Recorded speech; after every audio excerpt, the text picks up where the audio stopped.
తెలుగు వారికి అత్యంత ముఖ్యమైన పండగ ఉగాది. ఇది కేవలం పండగ మాత్రమే కాదు, తెలుగు సంవత్సరాదికి ఆరంభం. దీని గురించి ఇప్పుడు పూర్తి వివరాలు తెలుసుకుందాం. ఉగాది అనే పదం యుగ, ఆది అనే రెండు పదాల కలయిక నుండి పుట్టింది. యుగ అంటే కాలం లేదా ఒక యుగం, ఆది అంటే మొదలు, అంటే ఒక కొత్త కాలచక్రం ప్రారంభమయ్యే రోజు అని అర్థం. బ్రహ్మదేవుడు ఈ రోజే సృష్టిని ప్రారంభించాడని పురాణాలు చెబుతున్నాయి. ఉగాది ఎందుకు జరుపుకుంటారు? ఉగాది జరుపుకోవడానికి శాస్త్రీయ, పౌరాణిక మరియు ప్రకృతి పరమైన కారణాలున్నాయి. సృష్టి ఆరంభం. హిందూ ధర్మం ప్రకారం చైత్ర శుద్ధి పౌర్ణమి నాడే బ్రహ్మ సృష్టిని సృష్టించడం మొదలుపెట్టాడు. వసంతకాలం.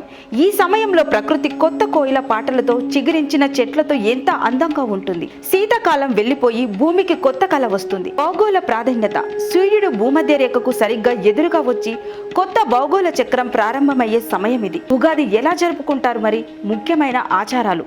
తెలుగు రాష్ట్రాలలో ఉగాది వేడుకలు చాలా సంప్రదాయబద్ధంగా జరుగుతాయి. అభ్యంగన స్నానం మరియు పూజ. తెల్లవారుజామున నిద్రలేచి తలకు నూనె రాసుకొని అభ్యంగన స్నానం చేస్తారు. ఇంటి గుమ్మాలకి మామిడాకులు, తోరణాలు కట్టి కొత్త బట్టలు ధరించి ఇష్ట దైవాన్ని పూజిస్తారు. ఉగాది పచ్చడి ఉగాదికి ముఖ్యమైన తొలిమెట్టు. షడ్రుచుల సమ్మేళన ఉగాది అనగా అందరికి గుర్తొచ్చేది ఉగాది పచ్చడి.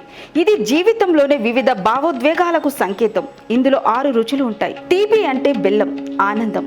పులుపు, చింతపండు అంటే నేర్పు, వ్యవహరించాల్సిన పరిస్థితులు. చేదు, వేప పువ్వు, బాధలు, కష్టాలు. ఉప్పు, ఉత్సాహం, రుచి. వగరు, మామిడి పిందె, కొత్త సవాళ్లు. కారం, మిరప, కోపం, ఆవేశం. సందేశం, జీవితంలో కష్ట సుఖాలను సమన్వయంగా స్వీకరించాలనేది ఈ పచ్చడి ఇచ్చే గొప్ప సందేశం.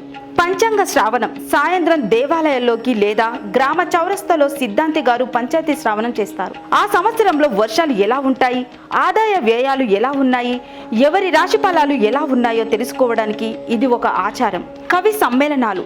తెలుగు సాహిత్యంపై ఉన్న మక్కువతో చాలా చోట్ల ఉగాది సందర్భంగా కవి సమ్మేళనాలు నిర్వహిస్తారు.